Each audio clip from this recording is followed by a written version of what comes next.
Hello guys, എല്ലാവർക്കും മ്യൂസിൻ്റെ പുതിയ വീഡിയോയിലേക്ക് സ്വാഗതം. ഞാൻ നിങ്ങളുടെ സ്വന്തം ഉമർ. അപ്പോൾ എല്ലാ വീഡിയോയിലും പറയാറുള്ള പോലെ തന്നെ പറ്റുമെങ്കിൽ 30 സെക്കൻഡ് വീഡിയോ കേട്ട് വെക്കുക. കാരണം ഒരു സംസാരം മാത്രമേ ഉള്ളതുകൊണ്ട് എല്ലാവരും സ്കിപ്പ് അടിച്ച് പോകും. അപ്പോൾ അതുകൊണ്ടാണ് പറ്റുമെങ്കിൽ കേട്ട് വെക്കുക. അപ്പോൾ നേരെ നമുക്ക് വീഡിയോയിലേക്ക് പോകാം. അപ്പോൾ നമ്മുടെ ഇന്നത്തെ കണ്ടൻറ്റ് എന്ന് പറഞ്ഞാൽ ഇന്നലെ ഇറങ്ങിയ നമ്മുടെ വൺ പീസ് എപ്പിസോഡ് 113 എന്നെ എനിക്ക് കണ്ടപ്പോൾ സംസാരിക്കണം എന്ന് തോന്നിയ കുറച്ച് കാര്യങ്ങളാണ്. ഇന്നത്തെ എപ്പിസോഡിനെ കുറിച്ച് പറയുകയാണെങ്കിൽ നല്ലൊരു എപ്പിസോഡാണ്. എന്ന് വെച്ചാൽ ഇന്നലെ മെയിനായിട്ട് അധികം കണ്ടൻറ്റും കാര്യങ്ങളൊന്നും ഓവറായിട്ട് ഉണ്ടായില്ല. ഇന്നലെ ബസ്റ്റർ കോളും അതിൻ്റെ റിലേറ്റ് ചെയ്ത് കുറച്ച് കാര്യങ്ങളും കിസാറും സഹായനായിട്ട് നിൽക്കുന്നതും പിന്നെ മറ്റൊരു എസ്കേപ്പ് ആകാൻ നോക്കുന്നതും ലൂഫി എവിടെയെന്ന് കാണിക്കുന്നതും അതിന് മുമ്പത്തെ എപ്പിസോഡിൽ ലൂഫിനെ കാണിച്ചില്ലായിരുന്നില്ല. അങ്ങനെ പിന്നെന്തുകൊണ്ടാണ് വെഗാപങ്ക് നമ്മുടെ സാറ്റേനോട് ബസ്റ്റർ കോള് തിരിച്ച് പറയാൻ വേണ്ടി പറയുന്നതും മറ്റേ ഡിസ്ട്രോയ് ചെയ്യല്ലേ.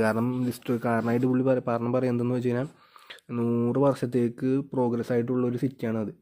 ഇനി അത് നശിപ്പിച്ച് കഴിഞ്ഞാൽ നമ്മൾ 100 വർഷത്തേക്ക് പുറകിലേക്ക് പോകുന്നു പറയുന്നത്. അങ്ങനെ പുൾ സാറ്റനോട് പറഞ്ഞ കാര്യങ്ങൾ പറഞ്ഞ് മനസ്സിലാക്കി എന്നെ കൊന്നു, പക്ഷേ ഇത് പുൾ നശിപ്പിക്കില്ലേ എന്നുള്ള രീതിയിലൊക്കെ പറയുന്ന ടൈപ്പാണ്. എനിക്ക് ഇന്നലെ ശരിക്കും എപ്പിസോഡ് കണ്ടപ്പോൾ എന്ന് പറഞ്ഞാൽ നൈസ് എപ്പിസോഡ് അറിഞ്ഞാൽ മോശം നല്ല എല്ലാ വർക്കും കാര്യങ്ങളെല്ലാം കൊണ്ട് നല്ലൊരു എപ്പിസോഡാണ്. പക്ഷേ അടുത്ത എപ്പിസോഡിലേക്ക് ഒരു തുടങ്ങി വെച്ചെന്ന് പറഞ്ഞില്ല. കാരണം അടുത്തൊരു വലിയ സാധനം വരാൻ വേണ്ടി നമ്മൾ ബേസ് പണിത് നോക്കൂലേ, വലിയ കെട്ടിടം നമ്മുടെ അതുപോലെയൊക്കെ തന്നെ. അതായത് അടുത്ത എപ്പിസോഡ് എന്താണെന്ന് നമുക്ക് അറിയാമല്ല. വേറെ ഒന്നുമില്ല, നമ്മുടെ ബോണി തിരിച്ചറിയുന്നത് ലൂഫിയാണ് സൺഗോഡ് നിൽക്കുകയെന്ന്. പക്ഷെ എന്ന് വെച്ചാൽ ഇപ്പം ഓൾറെഡി മറ്റൊരു എസ്കേപ്പ് ആകുമ്പോൾ ഇപ്പോൾ കിസാറു അവർ എസ്കേപ്പ് ആയത് തടഞ്ഞതും ഇനിയിപ്പോൾ അവർ വീഴാൻ പോകുമ്പോഴും ഇനി എങ്ങനെ രക്ഷപ്പെടുന്നത്. കാരണം അവസാനം ബോണീനെ കിസാറു മറ്റേ അവൻ്റെ അറ്റാക്കും കൊണ്ട് ഇത് ചെയ്യാൻ നോക്കിയുള്ളൂ. അപ്പോൾ അതിങ്ങനെ പൊക്കോണ്ടിരിക്കുകയാണ്. അപ്പോൾ മൊത്തത്തിൽ മറ്റേ നമ്മൾ സാഞ്ചി എന്തായാലും എത്തൂല രക്ഷിക്കാൻ വേണ്ടി. അപ്പോൾ ഇങ്ങനെ നിൽക്കുകയാണ്, മൊത്തത്തിൽ അവർ പ്രശ്നത്തിൽ നിൽക്കുകയാണ്.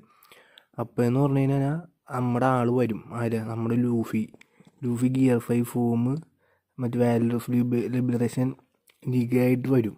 അപ്പം അതാണ് ഞാൻ കാണാൻ ആഗ്രഹിക്കുന്ന സീൻ. എങ്ങനെയിരിക്കും അവരത് ചെയ്ത് വെച്ചേക്കണേന്നാണ് കുറേ നാളായിട്ടുള്ള ആഗ്രഹമാണ്. അതെനിക്ക് കാണാൻ ഭയങ്കര എക്സൈറ്റഡാണ്. അതിന് വേണ്ടിയുള്ള ചെറിയ ബേസ് ചെറുതല്ല, വലിയൊരു ബേസ് വേണതായിരുന്നു ഇന്നത്തെ എപ്പിസോഡായിട്ട് എനിക്ക് തോന്നിയത്.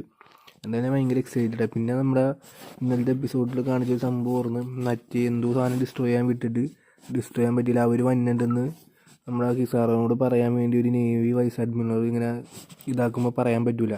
അതാരാന്ന് മാങ്ക കണ്ടവർക്ക് അറിയാം. മറ്റേ 2 ജെയിൻസാണ്. അപ്പോൾ ഞാൻ മാങ്ക വായിച്ചിട്ടുള്ള, പക്ഷേ ഞാൻ ഇങ്ങനെ സ്ക്രോൾ ചെയ്ത് ഇൻസ്റ്റയിൽ കണ്ടായിരുന്നു. ഞാൻ ഇപ്പോൾ ജസ്റ്റ് ഈ വീഡിയോയിൽ പറഞ്ഞതാണ്. മറ്റേ പിന്നെയെന്ന് പറഞ്ഞാൽ അടുത്ത എപ്പിസോഡ് ഞാൻ കറക്റ്റ് വെയിറ്റിംഗ് ആണ്. അപ്പോൾ നിങ്ങളുടെ അഭിപ്രായം, നിങ്ങളുടെ എക്സൈറ്റ്മെൻറ്റും അടുത്ത എപ്പിസോഡും പിന്നെ ഇന്നത്തെ എപ്പിസോഡിൻ്റെ റിവ്യൂ നിങ്ങളുടെ അഭിപ്രായം കമൻറ്റ് ആയിട്ടിടുക. Thank you.